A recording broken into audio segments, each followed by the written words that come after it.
మీ personal interviews మరియు వ్యాపార ప్రకటనల కొరకు ఈ నెంబర్ని సంప్రదించండి.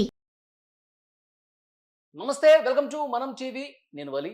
ఈరోజు అసెంబ్లీలో జనసేన అధ్యక్షుడు ఆంధ్రప్రదేశ్ డిప్యూటీ సీఎం పవన్ కళ్యాణ్ గారు ఇంట్రెస్టింగ్ కామెంట్స్ చేశారు. అంటే ఈ రాష్ట్రానికి బలమైనటువంటి నాయకత్వం ఉంది. ఈ నాయకత్వం 10 సంవత్సరాల పాటు ఉండాలి. చంద్రబాబు నాయుడు గారు లాంటి నాయకుడు ముఖ్యమంత్రిగా 10 సంవత్సరాలు ఆయనే ఉండాలని చెప్పి కోరుకున్నారు పవన్ కళ్యాణ్ గారు. ఎందుకంటే దానికి కొన్ని ఎగ్జాంపుల్స్ కూడా చెప్పారు. కష్టకాలంలో ఒక నాయకుడు ఏ విధంగా అయితే ఉండాలో అట్లా 100కు 100% ఉన్నటువంటి నాయకుడు చంద్రబాబు నాయుడు గారు. ఈ పోరాట పటిమన్నటువంటి నాయకుడు, విజన్ ఉన్నటువంటి నాయకుడు. మొన్న వరదలు వచ్చినప్పుడు కష్ట సమయంలో ఆయన కమాండ్ కంట్రోల్లో ఉండి చెప్పొచ్చు, పనులు చేపించవచ్చు. కానీ ఒక భరోసా ఇవ్వటం కోసం చంద్రబాబు నాయుడు గారు ఆ వాటర్లో దిగి ఏ విధంగా పనిచేశారో మనం చూసాం. అలాంటి నాయకుడు ఉండాలి, సీఎంగా 10 ఏళ్ళు ఉండాలని చెప్పి పవన్ కళ్యాణ్ నోటి వెంట ఈ మాట రంగానే సభ మొత్తం హర్షాతిరేకం వ్యక్తం చేసిన పరిస్థితి. పవన్ కళ్యాణ్ గారు ఏమన్నారో ఒక్కసారి మళ్ళొకసారి విందాం మనం. గౌరవ ముఖ్యమంత్రి గారికి నేను మాటిస్తున్నాను, గౌరవ సభ్యులందరూ కూడా ఇసుక దోపిడీలు కానీ లేదంటే మేము చేయాల్సిన పనులు ఎప్పటికప్పుడు మీరు మాకు ఆదేశాలు ఇవ్వండి సార్. మా ఆదేశాలు ఇవ్వాలని కోరుకున్నాను అధ్యక్ష. మేము బెల్ట్ షాపులు కానీ మా అందరి బాధ్యత లా అండ్ ఆర్డర్ గురించి మాట్లాడటం, మా మంత్రివర్గంలో ఏ శాఖ అయితే తీసుకున్నామో ఆ శాఖల్ని సమర్థవంతంగా వారి విజన్ కి తగ్గట్టుగా పనిచేయడం అధ్యక్ష. ఇవన్నీ కూడా మేము ఆయన ఏ కళ అయితే కన్నారో ఆ కళ నెరవేర్చడానికి పూర్తి చేయడానికి మేము అందరం సంసిద్ధంగా ఉన్నామని తెలియజేసుకుంటూ, మీరు 5 సంవత్సరాలు కాదు గౌరవ ముఖ్యమంత్రి గారు తెలియజేసిన అధ్యక్ష, మీరు ఇంకొక దశాబ్దం కూడా ఈ రాష్ట్రానికి ముఖ్యమంత్రిగా కొనసాగుతూ మీరు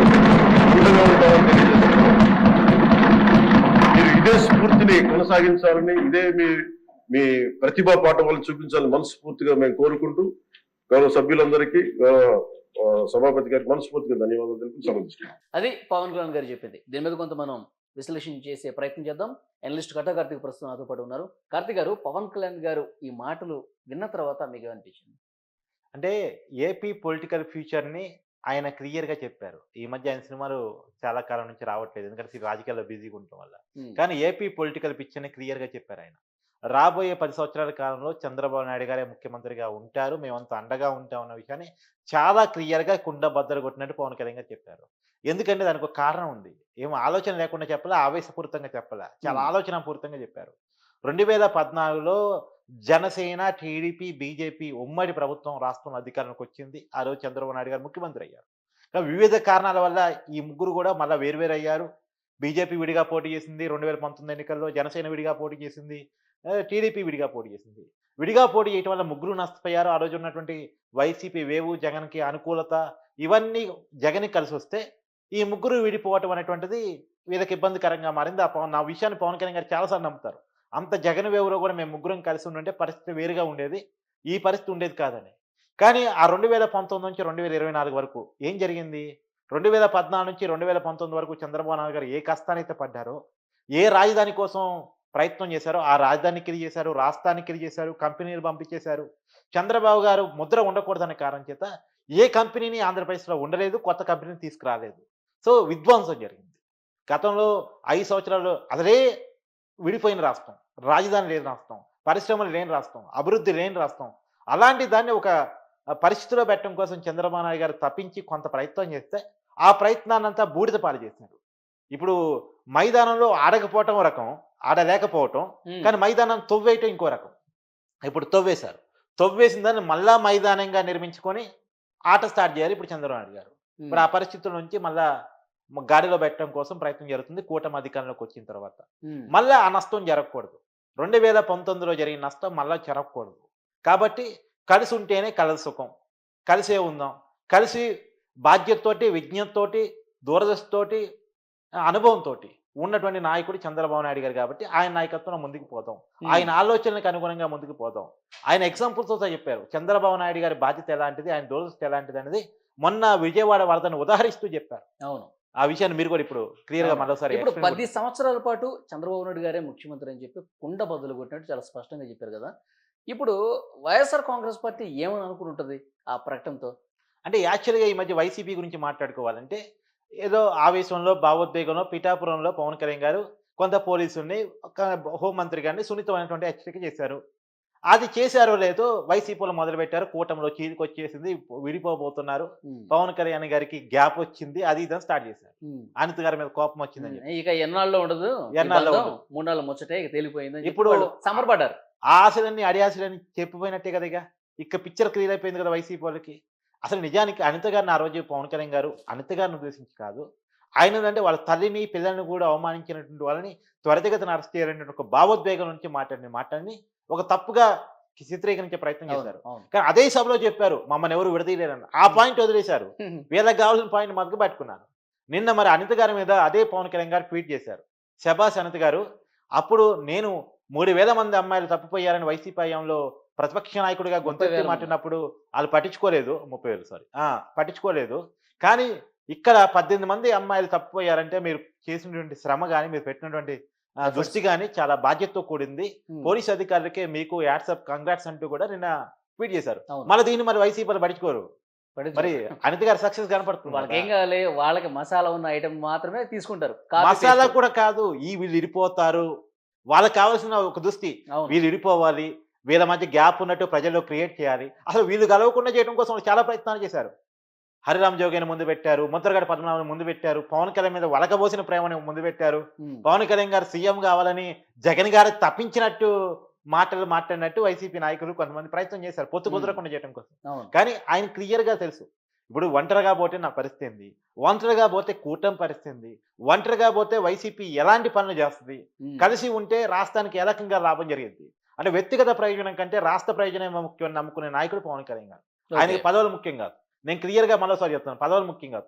2014 ఎన్నికల్లో ఏమాత్రం ఎన్నికల్లో పోటీ చేయకుండా కూటమి కోసం మద్దతు ఇచ్చారు పవన్ కళ్యాణ్ గారు.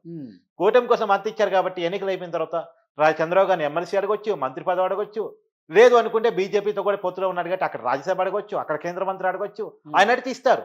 చంద్రబాబు నాయుడు గారు ఒక మంత్రి పదవి పవన్ కళ్యాణ్కి ఇవ్వడానికి ఏం లేదు, ఏదైనా ఆశించవచ్చు. ఆయన అడిగితే కాదనుకుంటే ఇచ్చేవాళ్ళు కూడా ఉన్నారు. కానీ అడగలేదు. ఎందుకంటే పదవులు కాదు, రాష్ట్రం ముఖ్యం అనుకున్నారు. కానీ రకరకాల కారణాల ఫలితంగా విడిపోయారు. 2019 నష్టం జరిగింది, రాష్ట్రానికి నష్టం జరిగింది. వీళ్ళ కూటమికి ఈ పార్టీకి ఎంత నష్టం జరిగింది అనేది పక్కన పెట్టి ఆయన అసలు పదవులు కోరుకోడు కాబట్టి అసలు ఒక్క చోట గెలవకపోయినా ఆయనకు వచ్చే నష్టం ఏం లేదు.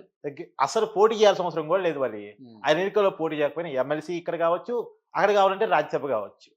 కానీ ఆయన పోటీ చేశారు. ఓటమి ఓటమి ఓటమి అని ఎక్కిరించిన వాళ్ళకి గెలిపేంటో చూపించారు. 100% రిజల్ట్ చూపించారు.